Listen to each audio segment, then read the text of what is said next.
Now, are you guys ready for a great show? I need you to make it louder for your host tonight. I said, are you ready for a great show? Yes, keep that energy up for your host tonight. Make it loud for Poppa RUS GUTIN! Make some noise, come on, Lenny. Can you stand it up? What are you doing? Good evening, Atlantic City Comedy Club studio audience. I will be your host and warm-up act this evening. I am Poppa RUS GUTIN, a Jew. Thank you. You're welcome. Or I apologize, sir, to you and Kanye and Kyrie and Elon. I know my mother and Bette Midler and my people can be very annoying a lot of the time. I agree, so I apologize. My bad. I want to get off on the right foot, okay? Now, first of all, everybody, a very happy new year to you guys. Give it up for 2023. Happy, okay? But listen, studio audience, okay? I need to be really honest with you guys tonight at the top of the show. I need to speak my truth. I need to wear my heart on my sleeve. I need to be vulnerable with you guys, if that's okay. Can I be vulnerable with you guys tonight? Come on, give me some encouragement. Oh, yes, Amy-Lynn in this theater. Thank you, okay? Because listen, studio audience, I know that I look young and I am dressed youthfully. But believe it or not, I am actually 43 years old, and I have been a comedian that you all have never heard of for over 24 years on both coasts, okay? Thank you. And I've played all the biggest comedy clubs in the world, the Comedy Store, the Improv, the Laugh Factory, Gotham, Caroline's, New York Comedy Club, here. And I have always loved what I do for a living, everybody, but I gotta be honest with you guys tonight. These last 9 months, ever since March of last year, for the first time in my whole life, before a show, I am so much more nervous and hesitant to get on stage to do comedy in front of a room full of strangers, okay? Because let's face it, everybody, it has become a dangerous time to be a comedian in America, right, everybody? We all saw what happened last year when Will Smith slapped the shit out of Chris Rock at the Oscars in front of the whole world. We all saw what happened a few weeks later, sir, when that dude rushed the stage at the Hollywood Bowl and tried to stab Dave Chappelle. Just a few weeks after that, miss, at a comedy club in North Carolina, Craig Robinson from The Office was about to start his show, and before the show can even start, somebody shot up that comedy club before Craig Robinson could play one single note on his keyboard about big booty hoes taking their panties off. It is craziness, it is madness, it is a dangerous time to be a comedian in America. So I am just warning all of you beautiful people in the studio audience right now tonight, okay, that I have been sizing all of you up from the back of the room as you filtered in here tonight, okay? And I am warning all of you beautiful people right now. If any of you beautiful people tonight decide to try to rush the stage and try to slap the shit out of your Poppa RUS, just know that I have seen every season of Cobra Kai, and all 3 John Wicks, and most of Creed 2. So fuck around and find out, you savages. I swear to God, I'll go full jujitsu mode on you motherfuckers. I swear to God, I'm willing to fight every goddamn last one of you to survive tonight and get home to my wife and family. I'm willing to fight every last one of you. Actually, that's a lie. I'm only willing to fight you, miss. I feel like I could definitely take you in a straight-up fight. Dana, Kimberly, Esther, whatever your name is, definitely willing to fight you, but not willing to fight you, though, sir. I feel like you have the height, the weight, the reach, the speed, the strength, the athleticism, the pedigree, the heart, but you, Dana, Kimberly, whatever your name is, I will fuck you up, Esther. So give it up for me, studio audience, and my bravery for standing before you, facing my trauma. Not all heroes wear capes, America. It's true, sir. My therapist says I have PTSD, post-traumatic slap disorder, okay, all right? And I want to take this opportunity on stage tonight to say, on behalf of myself, and what I imagine is most other comedians since last year's Oscars, a hearty fuck you to Will Smith. Thanks for making comedy dangerous, you freak. Are you serious? Guys, I literally chose this career for its lack of physical danger. It's true, sir. I said to myself as a young man venturing out into the world, I said, Russell, will you join the military or police force and sacrifice your body to protect others? Or will you talk about your dick for money in public at a very safe physical distance from strangers? Easiest decision I ever made, sir. Easy peasy lemon squeezy, and here we are, okay, all right? And one last thought about this slap incident before I move on from it tonight. I'll never move on from it as a human being, miss, but as a comedian I'll move on eventually, okay, all right? But listen, everybody, obviously tonight in the room, we are all grown-ups, right? So we know that this slap incident happened at the Oscars last year on a late Sunday night on television. It's been in the news and the Twitterverse ever since. It was in everybody's top 10 news stories of the year. But at home, I happen to have a beautiful 6-year-old daughter named Sophia in the 1st grade. And unfortunately, she found out about the slap at the Oscars a few weeks later from her friends at school on the bus. And I gotta tell you people, it made for some hard conversations with my 6-year-old daughter when she got home that day, sir. My daughter Sophia, she got home and she looked up at me and she said, "Daddy, why did the genie from Aladdin slap the zebra from Madagascar?" And of course, sir, in my head I'm thinking, honey, you mean why did the Fresh Prince slap the crack out of Pookie from New Jack City? I'm older than I look. I'm 43. I was thinking about the 90s. My back hurts, okay? All right? But listen, when these big cultural zeitgeist moments happen in the world and the news and culture and your young kids become aware of it, you want to be a good parent, right, sir? You want to help explain it to your kids, right, miss? You want to help them understand. You want to answer their questions. You want to be as honest with your kids as you possibly can. So what I did, everybody, was I sat my 6-year-old daughter, Sophia, down, and I got on her level, like they say you're supposed to do on Super Nanny, okay, DVR, brother, okay, all right? And I said, "Well, honey, the genie from Aladdin slapped the zebra from Madagascar because the genie from Aladdin is married to the hippo from Madagascar. And as it turns out, honey, the hippo from Madagascar is a lying, bald-ass bitch who definitely cheated on the genie with one of the genie's son's friends. And then she admitted it to the genie on her hippo podcast and emasculated the genie in front of the whole world. And now we are all victims of the hippo's continued patterns of emotional abuse. Who wants some ice cream? Who wants some ice cream? So give it up for me, studio audience. I'm the father of the year. For explaining the slap to my daughter. Thank you. Are you guys having a good time? Come on, give me some energy, Atlantic City. Oh man, what a group we have tonight. Now listen, everybody.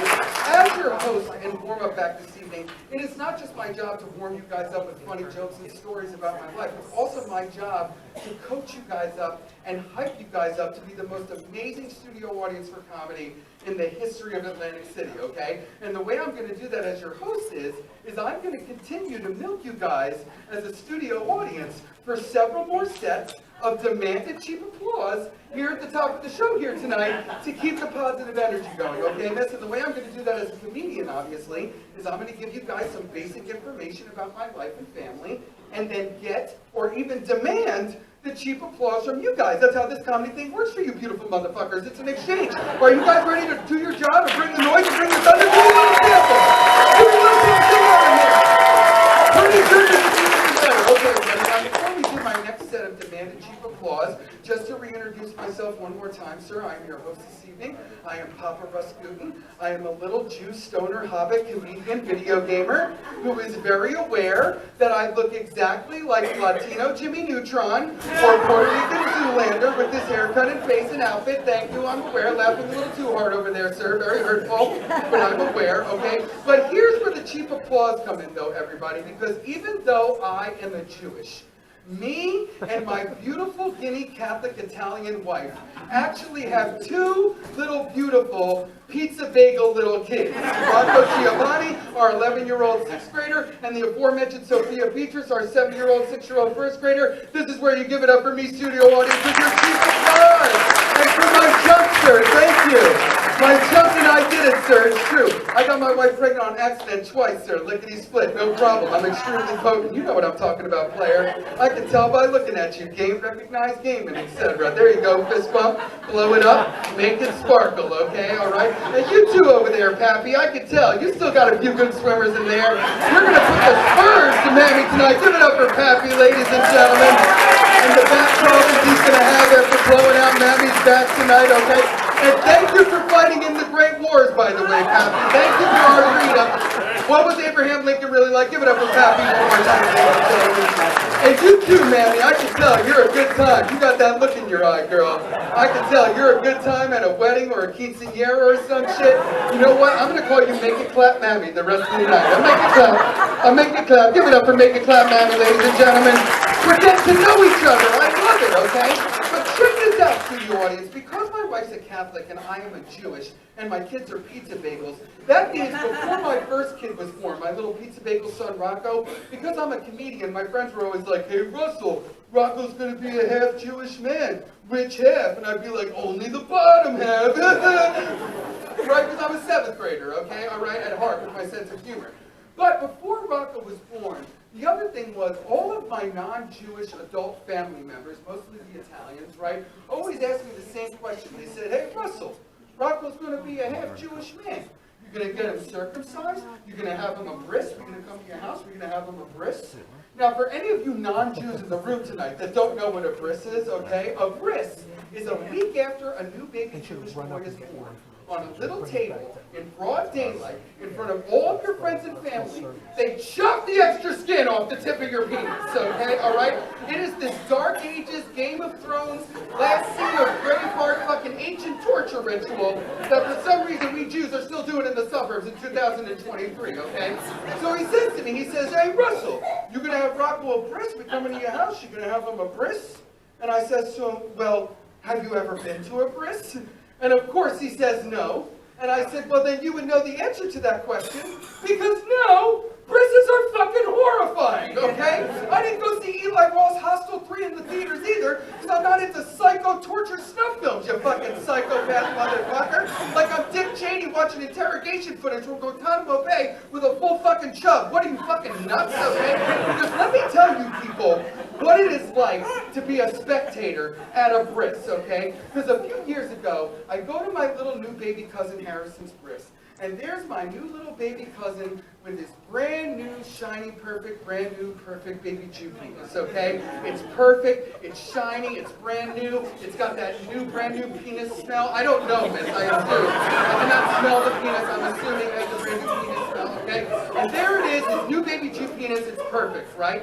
But then I, the spectator, then have to watch my little cousin's perfect new baby Jew penis, then be maneuvered by this pair of shaky, 85-year-old dementia-moil rabbi hands with a pair of Civil War scissors. These scissors are older than you, Pappy, I swear to God, right? Okay? All right, sir, and this rabbi, he's 85, he's got the shakes, he's got the dementia, he's asking me all kinds of questions like, what time is it? Where's my grandson? And I'm like, worry about this guy's grandson, cis penis, okay? All right? And listen, at all of these Jewish events in life, whether it's a bris or a bar mitzvah, after the event, they always have a little something for you to eat, the Jews, right? They always have a little bit of nosh, right? Of the Jews, they always have a little something, a little bit of nosh. But do you know what these Jews have for me to eat after watching my cousin's bris? A deli platter. You heard me in the back, a goddamn deli platter, right? Think about the visual of that, right, everybody? Because I'm over here like, hey, Jews, here's the last thing Uncle Russ wants to see after watching Rabbi McShake-Shake's dementia moil hand maneuver my cousin's new baby Jew penis with a pair of rusty Civil War scissors, rolled up kosher salami, and rolled up honey roasted turkey. I know they get it from a very nice deli, sir. I know they get a reasonable rate. It doesn't make it the right choice of entree in this situation, Jews, okay? All right? And miss, do you know what these snarky, wisecracking Jew bastards call this dish? Cold cuts. Very funny, Woody Allen. Party har, Jews. So no, I did not have my son a bris, so give it up for me, studio audience. That's right. We're not doing an ancient torture ritual on my son's penis. So you guys having a good time? You guys getting warmed up? Come on, give me some energy there, man.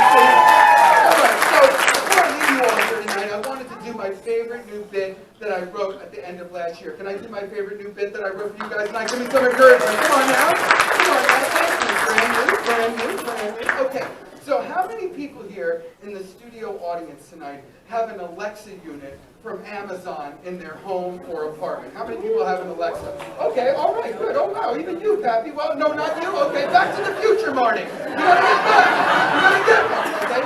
Now, how many people here in the studio audience tonight are a fan of or aware of the TV show and movies called Star Trek? Are there any other Trekkies here tonight? All right, good. Okay, a few other Trekkies. Live long and prosper. And fuck you, you other nerds, if you don't know what Star Trek. You're the fucking nerds, okay? All right? But don't worry, you don't need to know a lot about Star Trek to like this story about me, okay, everybody? What you guys do need to know is that your Papa Russ loves Star Trek. I fucking love watching Star Trek in my basement. I love the TV shows and the movies. I love everything about Star Trek. I love the spaceships and the science and the flying and the writing and the diplomacy. I love how the show asks the big existential philosophical questions of where mankind fits in the greater universe. I love, sir, that every few episodes or so, the human male captain takes an ill-advised side mission into some green alien lady's pants, and then he gets freak nasty and starts fucking this green alien lady, giving her the business, and I spend the whole rest of the episode all distracted thinking like, ooh, how does that work with her alien junk and his human junk? Do they Google it? Do they just feel out each other's bodies? Because when you think about it, sir, to her, he's the one with the alien junk, right? So there is so much to think about and like when you're talking about liking Star Trek, okay? But then everybody, a few months ago, my wife and kids got me an Alexa unit for my basement where I love to watch Star Trek. And I was really fucking excited. And my wife says to me, hey, Russell, good news. You don't have to just call it Alexa. You can also call a computer. And she knew I would like that, right, other Trekkie? Because on Star Trek, everybody, whenever they talk to or give commands to the ship, they call a computer. The captain's always like, computer, divert all power to forward shields. Computer, fire all photon torpedoes. Computer, make me a hot fudge sundae. Or maybe a female captain, sir, like Captain Janeway on Voyager, is like, computer, laser shave me a landing strip on my machine. And the ship does it. It's incredible. It's amazing. So I was like, fuck yeah, honey, that's awesome. Call a computer. I was so excited. And also, miss, because I'm a silly goose, because I'm a silly Billy, I'm a comedian. I love to do voices and impressions. So of course I wanted to call a computer, right, everybody? This way I can walk into my basement every day and give the thing commands like I'm Sir Patrick Stewart, like I'm Captain Jean-Luc Picard from Next Generation, and walk in and be like, computer, play Leave the Door Open by Silk Sonic. Computer, order me more Neutrogena Daily Facial Cleanser. And the shit will do it. The shit will order it. It's incredible. It's amazing, okay? All right? But there are two major problems, everybody, I am having now with this situation, okay? The first problem I'm having is that I named my Alexa computer, but I still love to watch Star Trek in my basement. So now, 3 or 4 times, every episode when I'm watching Star Trek, the captain will be like, computer, locate Delta Quadrant. And my Alexa will be like, sorry, cannot locate Delta Quadrant. There's a few suggestions in your area. And I'm like, shut the fuck up, computer, what the fuck? I gotta pause the show, sir, I gotta stop it, I gotta rewind it, I miss the science talk and the plot points. It gets really fucking annoying after a while, okay? But the second problem I'm having with this situation, guys, is much more dire, because it piques my fears and my anxieties about the greater world, right? Because we all know that it was Jeff Bezos, the owner of Amazon, who invented and programmed these Alexa units in our home, okay? And let's face it, we don't know what kind of sick fuck secret programming and algorithms Jeff Bezos has put on these Alexa units in our home. This little evil genius, mad scientist, billionaire, Lex Luthor supervillain motherfucker, right, sir? The only thing we know about Jeff Bezos as a person is that he spends most of his free time building backyard spaceships with his brother just so he can buzz the moon and cream his pants above the Earth's atmosphere, okay? All right? So we don't know what kind of secret programming Jeff Bezos has put on these Alexa units. So my real fear is, everybody, is that one of these days when I'm watching Star Trek in my basement, this shit is actually gonna work. And the captain's gonna be like, computer, open wormhole. And my Alexa will be like, opening wormhole. And then right in my basement, a fucking wormhole, black hole, fucking space vortex opens up. I start getting sucked into the wormhole. And I'm like, computer, close wormhole. And my Alexa will be like, sorry, closing wormhole, only available with Prime account. And I'm like, no! Why did I cheap out on that? Hang on to something! I got sucked into the black hole. Thank you, Cobra. I got sucked into the black hole. The vortex of space. My kids grew up without a father. My wife is a widow. So in closing, everybody, everybody, I can now only watch Star Trek in my basement with my Bluetooth headphones on. One, because it gets annoying to stop and rewind it all the time. But two, because I may accidentally tear open a hole through time and space in my basement, which is not covered by my homeowner's insurance policy. Ladies and gentlemen, I'm your Poppa Rus Gutin. That was your warm-up set. Move on to Prosper. Are you guys ready for a killer show? Come on, make some noise, Atlantic City. Give it up for me some more. Yeah. Are you guys ready for a killer show? Come on, do some more. All right, you guys are a great group. I have an amazing show for you, but right now, at this point of the show, before I bring out my amazing headliner, it's my job as your hosting showrunner to remind you guys of the rules of the road here at the club, so we have an excellent night of comedy together here in Atlantic City. Okay, everybody? Here's the rules, all right? No talking, no texting, no photography or videography of any kind, and please, if you feel the desire to heckle, disturb, or God forbid even try to slap my amazing comedian during their amazing set, please take that desire and shove it directly up your ass, okay? If you can't find your ass, we'll find it for you. We'll GPS it for you. I'm looking at you, sir, in the glasses. You look like trouble. I'll drag you out of here by your fucking ears. I swear to God. No, I'm just kidding, sir. Like I already said, I'm a tiny Jew from Cherry Hill who's allergic to gluten. I will simply get our large, Polak, Hell's Angel-looking motherfucking bouncer, Teddy, to drag you out of here for me. That's how Jews do things. We outsource things. Read a book, okay? All right?